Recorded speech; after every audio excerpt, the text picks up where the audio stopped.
Bienvenidos a este nuevo video. Hoy los invito a acompañarme en una historia profunda, conmovedora y, sobre todo, humana. Acompáñame hasta el final para descubrir qué es lo que realmente quiere enseñarnos la película El hombre bicentenario. En un futuro no muy lejano, una familia acomodada recibe un nuevo asistente doméstico, un robot modelo NDR-114, fabricado por la empresa Northam Robotics. Lo llaman Andrew. Al principio, Andrew es como cualquier otro androide. Obedece órdenes, realiza tareas del hogar y su rostro metálico apenas refleja algo que se parezca a una emoción. Pero pronto, algo cambia.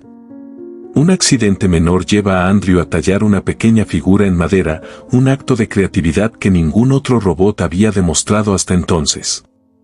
Lo que parecía un fallo de programación era, en realidad, el nacimiento de algo más grande, una conciencia, una chispa de individualidad.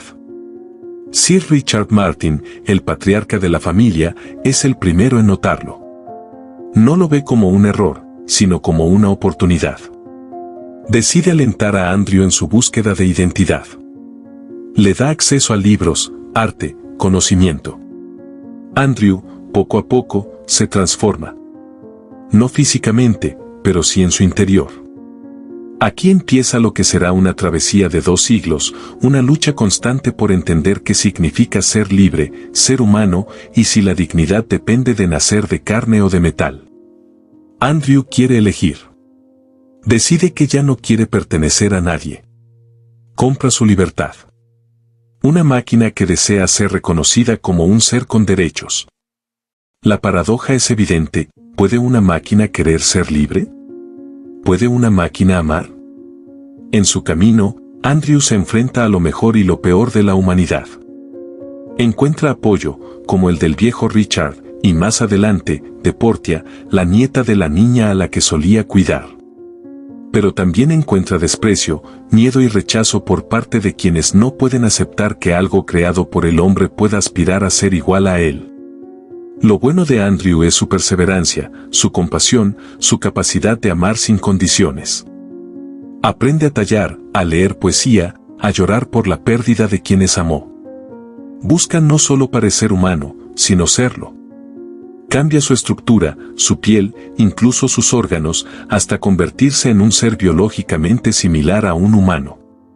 Pero la humanidad no se mide por la piel ni por los latidos del corazón.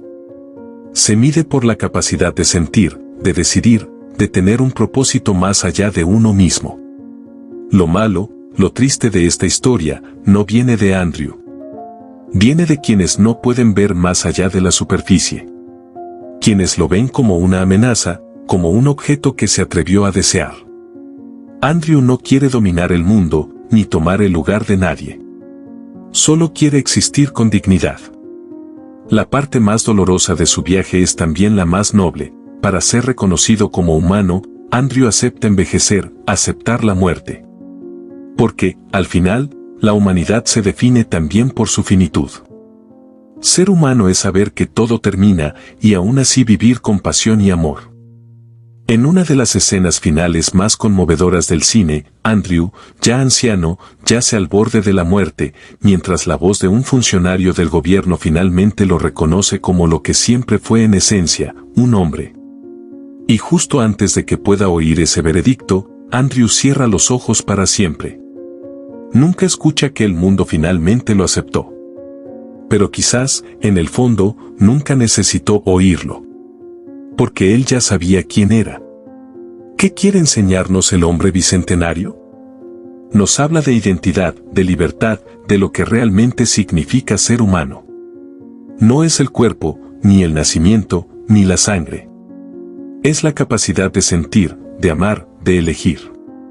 Andrew representa lo mejor de nosotros, la lucha constante por ser más que lo que el mundo espera de uno.